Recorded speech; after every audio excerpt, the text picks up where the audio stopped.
तो चलिए आज बात करते हैं एक ऐसी इंडोनेशियन हॉरर फिल्म की जो सच में रोंगटे खड़े कर देती है। नाम है पंगिलान दारी कुबुर, या आसान भाषा में कहें तो कॉल ऑफ द डेड।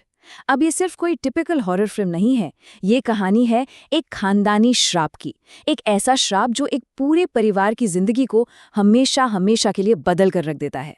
जरा सोचिए, इस कहानी का जो मेन पॉइंट है वो एक बहुत ही डरावने सवाल में छिपा है।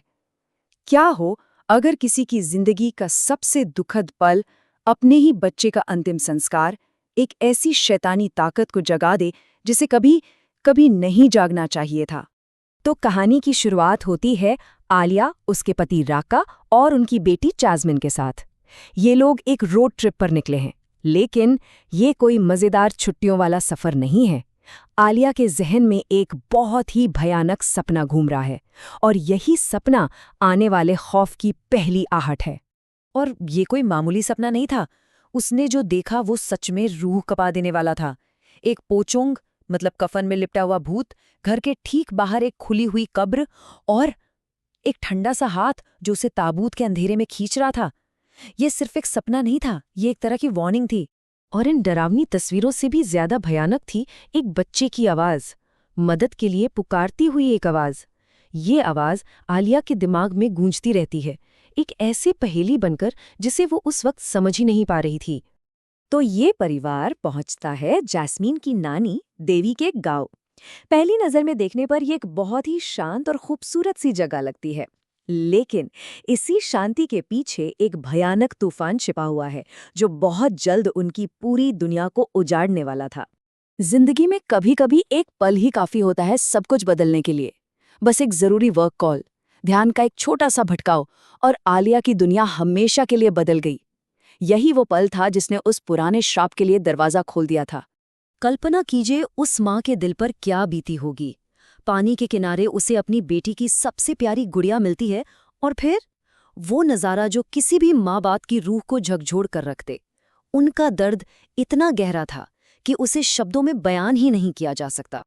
देखिए, दुख अपने साथ अक्सर गुस्सा भी लेकर आता है, और राका का जो दर्द था वो आलिया पर इल्जाम बनकर फूट पड़ा। एक तरफ ये भयानक हॉरर चल रहा है, और दूसरी तरफ उनका अपना रिश्ता अपराध बोध और दुख के बोझ तले टूटने की कगार पर आ गया था। सबने उन्हें मना किया, लेकिन दुख में डूबा ये परिवार जैस्मिन को उसी गांव के कब्रिस्तान में दफनाने का फैसला करता है। उन्हें इस बात का जरा भी अंदाजा नहीं था कि उनका ये फैसला एक सोए हुए शैतान को जगाने वाला था, एक ऐसा श्राप जो सदियों से बस एक मौके का इंतजार कर रहा था। दफनाने की रस्म खत्म होते ही अजीब चीजें होनी शुरू हो जाती हैं। नानी, देवी और यहाँ तक कि कब्र खोदने वाले बसरी को भी पोचोंग दिखाई देने लगता है। और यही पहला सबूत था कि जैस्मीन की कब्र ने सिर्फ एक शरीर को नहीं, बल्कि एक बहुत भयानक बुराई को भी जमीन के अंदर जगह दे दी थी। शहर लौटने पर जैस्मीन की गुड़िया एकदम रहस्यमयी तरीके से उसके कमरे में वापस मिल जाती है। राका को लगता है कि ये आलिया का कोई क्रूर मजाक है, और इससे उनका रिश्ता और भी ज्यादा टूट जाता है। उन्हें पता ही नहीं था कि कोई शैतानी ताकत उनके दुख का फायदा उठा रही है। और फिर गांव में वो होता है जिसका सबको डर था। जैस्मिन की कब्र अंदर की तरफ से खुदी हुई मिलती है। वो वापस आ गई थी, लेकिन अब वो एक मासूम बच्ची नहीं, बल्कि एक शैतान थी जो सिर्फ और सिर्फ बदला लेना चाहती थी। शैतानी जैस्मिन का बदला शुरू होता है, और पूरा गांव दहशत से कांप उठता है। एक के बाद एक लोग मारे जाते हैं, और हर मौत पहले से ज्यादा भयानक होती है। अब ये साफ हो चुका था कि ये शैतान किसी को भी बख्शने के मूड में नहीं है। इस फिल्म का शायद सबसे डरावना पल, जरा सोचिए, एक छोटी बच्ची बिस्तर के नीचे छुपी हुई है और अपनी माँ से फुसफुसा कर कहती है, माँ, बिस्तर पर वो नहीं है, वो एक शैतान है। और इसके बाद सिर्फ खामोशी। शहर में भी उन्हें चैन नहीं मिलता।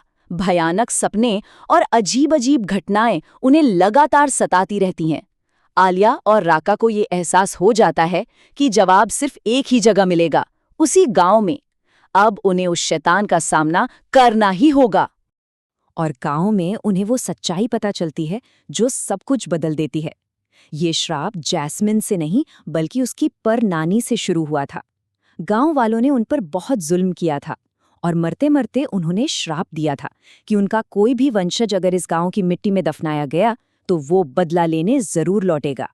शाप का नियम बहुत सीधा था, लेकिन उतना ही भयानक। जैस्मीन को उस गांव में दफनाकर आलिया और राका ने अनजाने में एक ऐसी शैतानी शक्ति को जगा दिया था जो उनकी ही परनानी के बदले की आग में जल रही थी। तो अब सच सामने था और अब लड़ाई का वक्त आ चुका था। आलिया, राका और बसरी तीनों मिलकर उस शैतान को ढूंढने निकलते हैं जिसने जैस्मीन के शरीर पर कब्जा कर लिया है। अब या तो वो इस श्राप को तोड़ेंगे या फिर हमेशा के लिए इसमें फंसकर रह जाएंगे। और कहानी एक भयानक सर्कल में घूमकर वहीं आ जाती है जहां से सब शुरू हुआ था। आलिया का बुरा सपना अब हकीकत बन चुका था। वो उसी कब्र के सामने खड़ी थी और उसके सामने वो शैतान था जो कभी उसकी अपनी बेटी हुआ करती थी।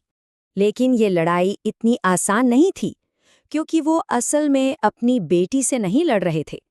जैस्मीन की मासूम रूह अभी भी उसी शरीर में कैद थी, एक बहुत पुराने शैतान के कब्जे में। उन्हें उस शैतान को हराना था, अपनी बेटी को नहीं। आखिरी लड़ाई में बसरी अपनी आस्था की ताकत का इस्तेमाल करता है। वो पवित्र आयतें पढ़ता है और उसकी आवाज़ उस शैतान की ताकत को धीरे धीरे कमज़ोर कर देती है। और आखिरकार वो बुरी शक्ति जैस्मीन के शरीर को छोड़कर भाग जाती है। और इस तरह सदियों पुराना वो श्राप टूट जाता है। जैस्मीन की आत्मा को आखिरकार शांति मिल ही जाती है। आलिया और राका ने अपनी बेटी तो खो दी, लेकिन उन्होंने उसकी आत्मा को एक बहुत ही भयानक किस्मत से बचा लिया और अब वो सही मायनों में अपना दुख मना सकते थे। तो आखिर में सवाल बस यही रह जाता है, क्या ये सब जैस्मीन की किस्मत में ही लिखा था, एक खानदानी श्राप का नतीजा, या फिर ये सिर्फ गलत वक्त पर हुई घटनाओं का एक भयानक सिलसिला था जिसने एक सोई हुई बुराई को फिर से जगा दिया? इस सवाल का जवाब शायद ही कभी किसी को मिले।